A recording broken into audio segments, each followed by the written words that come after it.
নমস্কার বন্ধুরা, আমি এআর অ্যান্ড আপনারা দেখছেন job career West Bengal YouTube channel. তো আজকের এই ভিডিওটিতে আমি আপনাদেরকে আমাদের পশ্চিমবঙ্গে সাব ডিভিশনাল অফিসার বোলপুর বীরভূমে যে ব্লক প্রোগ্রাম কোঅর্ডিনেটরের ওপর রিক্রুটমেন্ট নোটিশ পাবলিশ হয়েছে সেইটা আপনাদেরকে বলবো।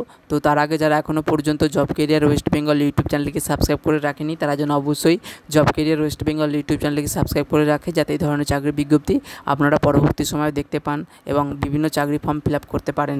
তো দেখুন, এখানে government of West Bengal office of the sub divisional officer Bolpur Birbhum গত 16/7/2024 তারিখে একটি রিক্রুটমেন্ট নোটিশ পাবলিশ হয়েছিল, যেখানে বলা হচ্ছে যে ব্লক প্রোগ্রাম কোঅর্ডিনেটর আশা পোস্টের ওপর কিন্তু আপনাদের নিয়োগ করা হবে, যেখানে একটি মাত্র ভ্যাকান্সি রয়েছে শুধুমাত্র এসটি ক্যান্ডিডেটদের ক্ষেত্রে, এবং এই পদটি সম্পূর্ণ কিন্তু কন্ট্রাকচুয়াল বেসিসে বা টেম্পোরারি বলতে পারেন। এখানে এলিজিবল ক্যান্ডিডেটরা ফর্ম ফিল আপ ফিজ দিতে হচ্ছে। ফর্ম ফিল আপ ফিজটা আপনাদের যে কোনো ব্যাংকে, আপনার যে ব্যাংকে অ্যাকাউন্ট রয়েছে সেখানে গিয়ে একটি ডিমান্ড ড্রাফট কাটতে হবে, যেখানে ডিমান্ড ড্রাফটে আপনাদের বলতে হবে যে SDO Bolpur payable at PNB Bolpur, এইটা কিন্তু না আপনাদেরকে ওই ব্যাংকের ডিমান্ড ড্রাফটে লিখতে হবে, যেটা 50 টাকার একটি ডিমান্ড ড্রাফট, ওকে, শুধুমাত্র এসটি ক্যান্ডিডেটদের ক্ষেত্রেই। এবং এই ডিমান্ড ড্রাফটটা কাটার পর কিন্তু আপনাদেরকে একটি এনভেলপের মধ্যে কিন্তু আপনার সমস্ত এডুকেশনাল কোয়ালিফিকেশান এবং এই নোটিশের শেষে একটি অ্যাপ্লিকেশান ফর্ম দেওয়া রয়েছে। তো এই অ্যাপ্লিকেশান ফর্ম এবং আপনার সমস্ত educational document xerox copy attested করবেন এবং government ID xerox copy attested করে এই ফর্ম ফিল আপের সাথে কিন্তু পাঠিয়ে দেবেন। এবং ফর্ম ফিল আপে যে লাস্ট ডেট পৌঁছানোর সেটা হচ্ছে 16/8/2024 তারিখ, এবং যে ঠিকানাতে আপনাদেরকে পাঠাতে হবে সেটা হচ্ছে office of the sub divisional officer Bolpur, post Bolpur, pin 7,31,204। এই ঠিকানাতে আপনাদেরকে রেজিস্টার্ড পোস্ট অথবা স্পিড পোস্ট অথবা কোরিয়ার মাধ্যম দিয়ে কিন্তু আপনাকে 16/8/2024 তারিখে বিকেল 4টের মধ্যে পাঠিয়ে দিতে হবে, ওকে। শুধুমাত্র শর্টলিস্টেড ক্যান্ডিডেটদের ক্ষেত্রেই রিটেন টেস্ট বা কম্পিউটার টেস্টকে তাদেরকে ডাকা হবে, এবং তারা এক্সামটা দেওয়ার পরেই কিন্তু সিলেকশান তাদের কমপ্লিট প্রসেস হবে। তো দেখুন, এখানে নেম অফ দ্য পোস্ট যেটা বলছিলাম আপনাদেরকে, ব্লক প্রোগ্রাম কোঅর্ডিনেটরের আশা যেটা দেওয়া রয়েছে, এবং নাম্বার অফ পোস্ট একটি মাত্রই ভ্যাকান্সি রয়েছে এসটি ক্যান্ডিডেটদের ক্ষেত্রে শুধুমাত্র। প্লেস অফ পোস্টিং কিন্তু বোলপুরেই হবে, বিপিএইচসি এই সেন্টারে। রিমিউনারেশন এই পোস্টের উপর আপনাদের মান্থলি 15,000 টাকা পার মান্থ হিসাবে বেসিক স্যালারি পাবেন, এবং যাতায়াত খরচার জন্য কিন্তু 1800 টাকা যেটা মেনশন করা রয়েছে, মোবিলিটি সাপোর্ট, ওকে। এবং অ্যাকর্ডিং টু 1/7/2024 তারিখ অনুযায়ী আপনাদের আপার এজ লিমিট যদি 40 বছর হয়ে থাকেন তাহলে কিন্তু আপনারা এলিজিবল বা অ্যাপ্লাই করতে পারেন আপার এজ লিমিটের ক্ষেত্রে, অথবা আপনারা যদি 40 বছরের নিচে হন তাহলে কিন্তু আপনারা আবেদন করতেই পারেন, কারণ এখানে যেটা বলেছে শুধুমাত্র 40 বছরের ঊর্ধ্বে কিন্তু অ্যাপ্লাই করা যাবে না। এখানে কোয়ালিফিকেশান বলেছে মাস্টার ডিগ্রি থাকতে হবে সোশ্যাল সায়েন্স অথবা sociology, social anthropology, social work MSW, business administration বা economic rural development, mass communication, এই ধরনের যদি আপনাদের ডিগ্রি কোর্সের ওপর সার্টিফিকেট থেকে থাকে তাহলে কিন্তু আপনারা এলিজিবল। অথবা কেউ যদি গ্র্যাজুয়েশন ডিগ্রি থাকে যে কোনো শাখা থেকেই এবং মিনিমাম 2 বছরের এক্সপিরিয়েন্স থাকে হেলথ প্রজেক্টের ওপর, তাহলে কিন্তু তারা আবেদনযোগ্য। এখানে প্রেফারেন্স শুধুমাত্র সেই সমস্ত ক্যান্ডিডেটকে দেওয়া হবে যাদের ওয়ার্ক এক্সপিরিয়েন্স রয়েছে আশা প্রোগ্রামে কাজ করার জন্য। এখানে কম্পিউটার নলেজ আপনাদেরকে MS অফিস এবং ইন্টারনেটের ওপর জানা অবশ্যই থাকতে হবে, এবং কমিউনিকেশান করার জন্য যে আপনার অ্যাবিলিটি, দক্ষতা থাকার একটা কথা বলেছে, এবং আপনাকে অবশ্যই ওয়ার্ক হার্ড পরিশ্রম করতে হবে ভালোভাবে এই পোস্টের ওপর যখনই আপনাদের পোস্টিং দেবে।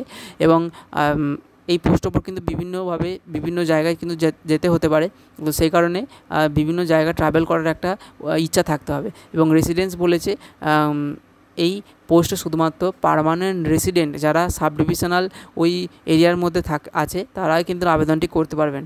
এখানে সিলেকশন প্রসেস যেটা বলেছে, document of eligibility, educational qualification for scrutiny on the basis of the academic result and experience in the health project along with written test and computer skill test, অর্থাৎ আপনাদের document প্রথমে verification হবে educational কোয়ালিফিকেশানের ওপর, এবং তারপর academic কী result রয়েছে সেগুলো দেখার পর কিন্তু এক্সপিরিয়েন্স যদি থেকে থাকে হেলথ প্রজেক্টের ওপর, তারপর কিন্তু আপনাদের শর্টলিস্টেড করে রিটেন টেস্টের জন্য ডাকা হবে। তারপর কিন্তু কম্পিউটারের ওপর একটি স্কিল টেস্ট হবে, সেটা আমি বলে দেবো এখানে কী কী তারপর কী কী নাম্বার রয়েছে।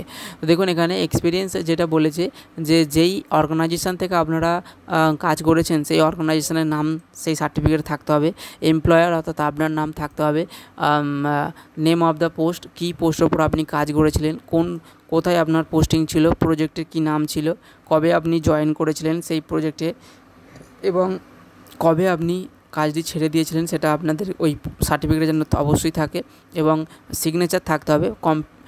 মানে অথরিটি কিন্তু ইস্যু করা যে সিগনেচার করা যে সার্টিফিকেট আপনি পেয়েছিলেন সেই সার্টিফিকেটটা কিন্তু সিগনেচার থাকতেই হবে, তবে কিন্তু আপনার এক্সপিরিয়েন্সটা মানে ভ্যালিড হবে, না হলে কিন্তু ভ্যালিড হবে না। এখানে বলেছে যে আপনি যদি কোনো রকম অ্যাপয়েন্টমেন্ট লেটার পেয়ে থাকেন তাহলে কিন্তু সেটা কিন্তু এক্সপিরিয়েন্স সার্টিফিকেট হিসেবে গণ্য হবে না। সার্টিফিকেট স্পেসিফাইং করা হবে সেই সমস্ত ক্যান্ডিডেটদের ক্ষেত্রে যারা মানে ওই যে আমি ফরম্যাটটা বললাম, অর্গানাইজেশনের নাম থাকতে হবে, এমপ্লয়ার নাম থাকতে হবে, কোন পোস্টের ওপর কাজ করেছিলেন, এই ধরনের যদি আপনার সার্টিফিকেটে থেকে থাকে তাহলে কিন্তু আপনি মানে এক্সপিরিয়েন্স সার্টিফিকেট আপনার গ্রান্টেড হবে। এবং কেউ যদি মনে করে যে আমি ভলেন্টিয়ার হিসাবে পালস পোলিও, সোশ্যাল ওয়ার্কে, লেপ্রসি এই ধরনের কাজের সাথে যুক্ত ছিলাম তাহলে কিন্তু এটা হেলথ প্রজেক্ট হিসাবে কিন্তু গণ্যতা পাবেন না এক্সপিরিয়েন্স হিসাবে। ওকে, যেটা এখানে মেনশন করে দেওয়া রয়েছে। ডকুমেন্ট কী কী লাগছে অ্যাপ্লাই করার জন্য, অ্যাপ্লিকেশান এই যে ফরম্যাটটি রয়েছে আমি এটা আপনাদেরকে একবার দেখিয়ে দিচ্ছি। এই অ্যাপ্লিকেশানটা আপনাদেরকে ফিল আপ করতে হবে।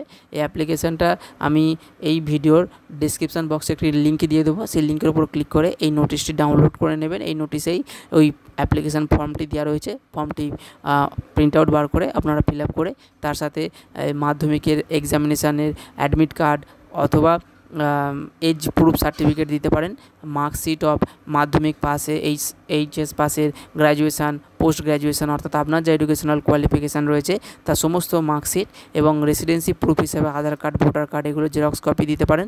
এবং কাস্ট সার্টিফিকেট যদি থাকে কাস্ট সার্টিফিকেট দেবেন, এবং কম্পিউটার নলেজের উপর যদি সার্টিফিকেট থাকে সেটাও দেবেন, এবং এক্সপিরিয়েন্স সার্টিফিকেট যদি থাকে সেটা দেবেন। এবং অল কপিস কিন্তু সব সেলফ অ্যাটেস্টেড থাকতে হবে, অর্থাৎ প্রত্যেকটি সার্টিফিকেটের জেরক্সের নিচে আপনার কিন্তু সিগনেচার থাকতে হবে এবং এই ঠিকানাতে কিন্তু আপনাদেরকে পাঠিয়ে দিতে হবে। ওকে, এবং অ্যাপ্লিকেশান যখন ওই এনভেলপের মধ্যে ঢুকিয়ে দেবেন সেইটার এনভেলপের ওপরে আপনাদের এইটা লিখতে হবে যে application for the post of block program coordinator আশা, ঠিক আছে। এবং অ্যাপ্লিকেশানের এটা লেফট সাইডে এই ঠিকানাটা লিখবেন এবং মাঝখানে কিন্তু এইটা লিখবেন আপনারা কোন পোস্টের উপর আবেদন করছেন। তো এখানে আমি আপনাদেরকে একবার অ্যাপ্লিকেশান ফরম্যাট যেটা রয়েছে যে আপনাদের এই application for the post of block program coordinator এটা আপনাদের ফিল আপ করতে হচ্ছে। এখানে আপনার পাসপোর্ট সাইজ কালার ফটোগ্রাফ, এখানে আপনার সমস্ত কিন্তু ক্যাপিটাল লেটারে ফিল আপ করবেন। নেম, আপনার নাম, বাবার নাম, কোন ভিলেজে আপনি বসবাস করছেন সেটা আপনার লিখতে হবে। অবশ্যই যেন ওই বোলপুর এসডিওর আন্ডারে কিন্তু আপনাদের ঠিকানাটা হয়, না হলে কিন্তু আপনারা এলিজিবল হবেন না এই পোস্টে আবেদন করার জন্য।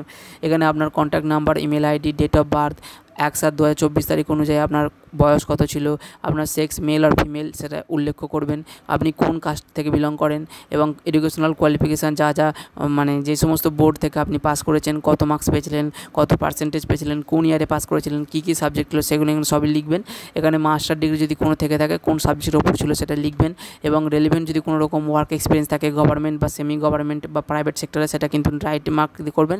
এবং যে সমস্ত ডকুমেন্টগুলো দিতে হচ্ছে সেগুলো কিন্তু এখানে আরও একবার মেনশন করা রয়েছে, তো আপনারা এখানে ভালোভাবে দেখে নেবেন এবং টিকমার্ক দিয়ে দেবেন যে এই ডকুমেন্টগুলো আমি আপনাদেরকে পাঠালাম এই এনভেলপের মাধ্যমে। এখানে আপনার ডেট অফ অ্যাপ্লিকেশান যেদিনকে করছেন সেটা আপনার ডেটটা উল্লেখ করবেন এবং আপনার এখানে একটা সিগনেচার করে এনভেলপের মধ্যে আপনার সমস্ত ডকুমেন্ট ফিল আপ ঢুকিয়ে দিয়ে আপনারা কিন্তু ওই যে উপরে দেওয়া ঠিকানাটি যেটা আমি বললাম office of the sub divisional Bolpur, এই ঠিকানাতে কিন্তু আপনাদেরকে পাঠিয়ে দিতে হবে যে কত তারিখে উনি 16/8/2024 তারিখের মধ্যে। এবং আপনাকে অবশ্যই মনে রাখতে হবে যে একটি ডিমান্ড ড্রাফট কাটতে হচ্ছে, ডিমান্ড ড্রাফটটা না কেটে যদি আপনারা ডকুমেন্টগুলো সব পাঠিয়ে দিলেও কিন্তু ফর্ম ফিল আপটা আপনাদের অ্যাকসেপ্টেড হবে না। তো আজকের ভিডিওটি এই পর্যন্তই। ভিডিওটি যদি আপনাদের ভালো লেগে থাকে তাহলে অবশ্যই বন্ধুদের সাথে শেয়ার করবেন, লাইক করবেন এবং চ্যানেলটিকে অবশ্যই সাবস্ক্রাইব করতে ভুলবেন না। তো ভিডিওটি দেখার জন্য ধন্যবাদ বন্ধুরা, দেখা হচ্ছে নেক্সট ভিডিওতে।